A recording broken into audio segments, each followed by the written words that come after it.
All right. Continuing our chapter 7 on truth, page 133, Lankavatara Sutra.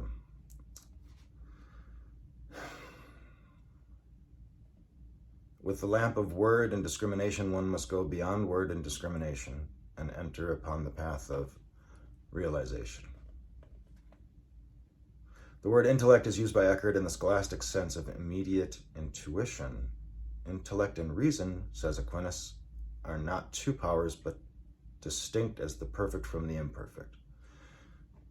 The intellect means an intimate penetration of truth. The reason, inquiry, and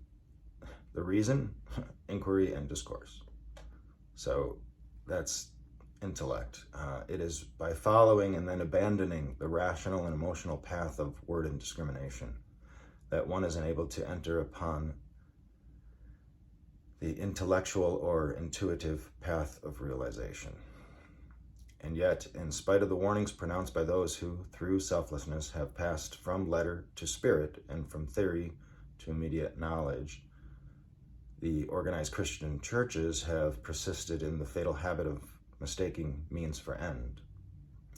The verbal statements of theology's more or less adequate rationalizations of experience have been taken too seriously and treated with the reverence that is due only to the fact they are intended to describe. The overvaluation of words and formulae may be regarded as a special case of that overevaluation of things in time. Instead, make the leap, as Kierkegaard would say. So, you talk the talk, but walk it, right? So, to know truth as fact and to know it unitively in spirit and in truth as immediate apprehension, this is deliverance.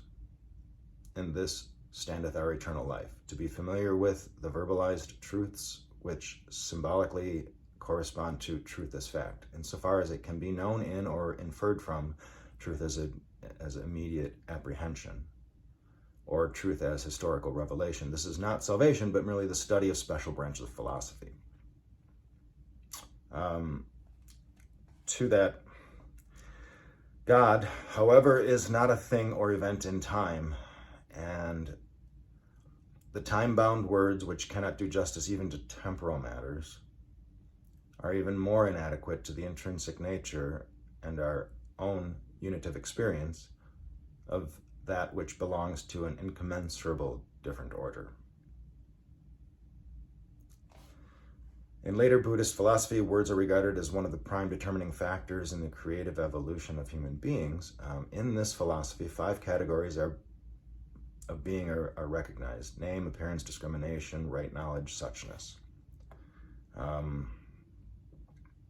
The first 3 are related for evil, the last 2 for good. Appearances are discriminated by the sense organs, then refined by naming, so that words are taken for things and symbols and used as the measure of reality. It's just a matter of course, right? According to this view, language is a main source of the sense of separateness and the blasphemous idea of individual self-sufficiency, with their inevitable corollaries of greed, envy, lust for power, anger, and cruelty. A craving for infatuation. Whereas the final one, right knowledge or suchness, or true perception or experience.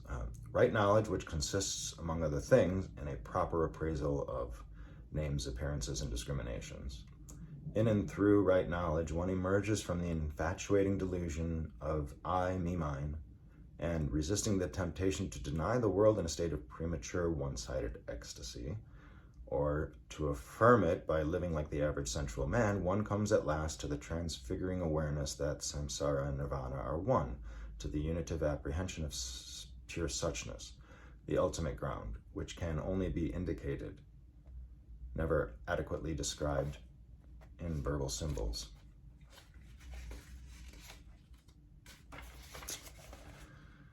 And there's a lot of this. Top of page 137. What is this true perception again, right? About the rhetorical use of words, nothing much need be said. There is rhetoric for good causes, and there is rhetoric for bad causes. Rhetoric which is tolerably true to facts as well as emotionally moving, and rhetoric which is unconsciously or deliberately a lie. To learn to discriminate between the different kinds of rhetoric is an essential part of intellectual morality, and intellectual morality is as necessary a precondition of the spiritual life as is the control of the will and the guard of the heart and tongue. All right, so be present, experience it, right? So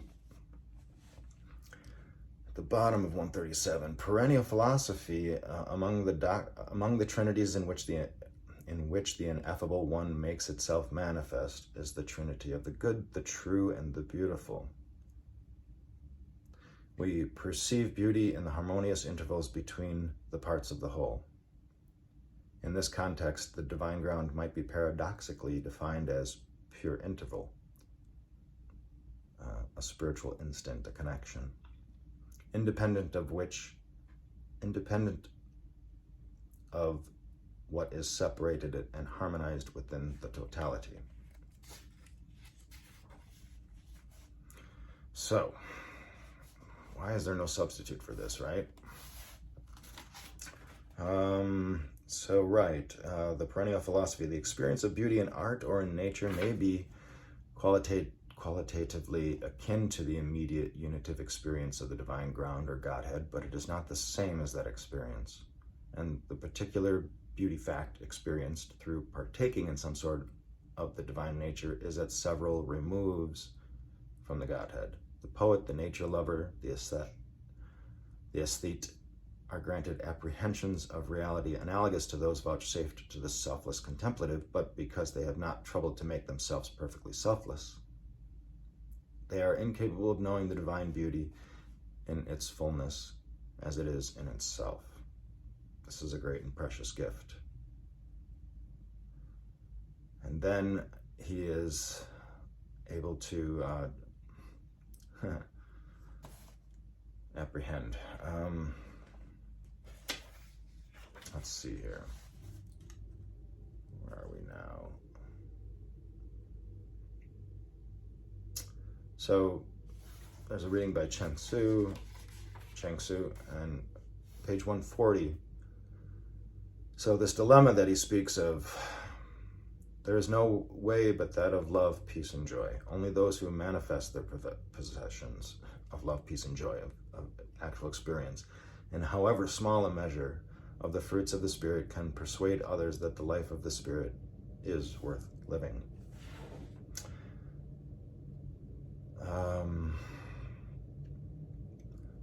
Jalaluddin Rumi. Sell your cleverness and buy bewilderment. Cleverness is mere opinion, bewilderment is intuition. And he continues, reason is like an officer when the king appears. The officer then loses his power and hides himself. Reason is the shadow cast by God. God is the sun. All right.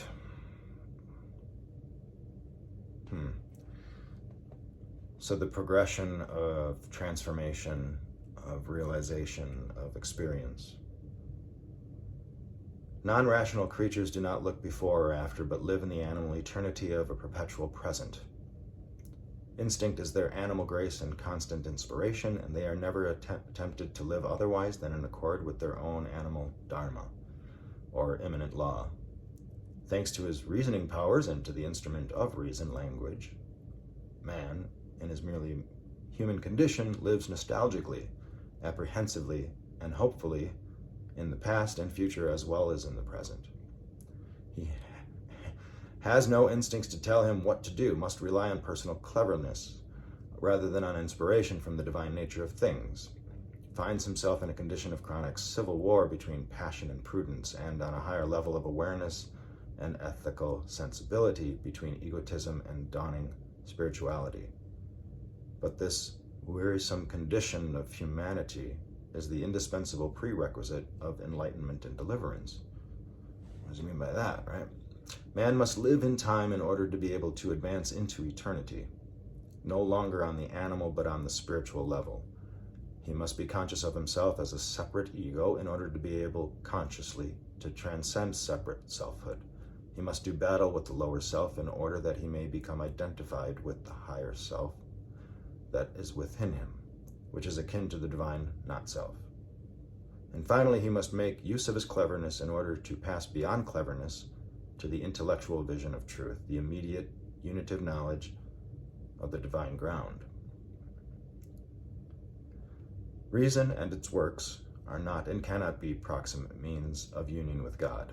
The proximate means is intellect in the scholastic sense of the word, or spirit. In the last analysis, the use and purpose of reason is to create the internal and external condition favorable to its own transfiguration by and into spirit. Because cleverness becomes the enemy, a source of spiritual blindness, moral evil, and social disaster. At no period in history has cleverness been so highly valued or, in certain directions, so widely and efficiently trained as at the present time. And at no time have intellectual vision and spirituality been less esteemed, or the end to which they are proximate means less widely and less earnestly sought for. Because technology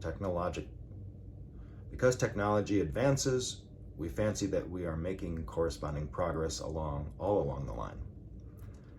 Because we have considerable power over inanimate nature, we are convinced that we are the self-sufficient masters of our fate and captains of our souls, and because cleverness has given us technology and power, we believe, in spite of all the evidence to the contrary, that we have only to go on being yet cleverer in a yet more systematic way to achieve social order, international peace, and personal happiness. But cleverness is finite and absurdly inadequate. So therefore, here we go, from Monkey. Right? Oh, that's just the cleverness of Monkey. Cute. What's our purpose? Sometimes his intentions are good, sometimes consciously bad, but whatever the intentions may be, the results of actions undertaken by even the most brilliant cleverness, when it is unenlightened by the divine nature of things, unsubordinated to the spirit, are generally evil.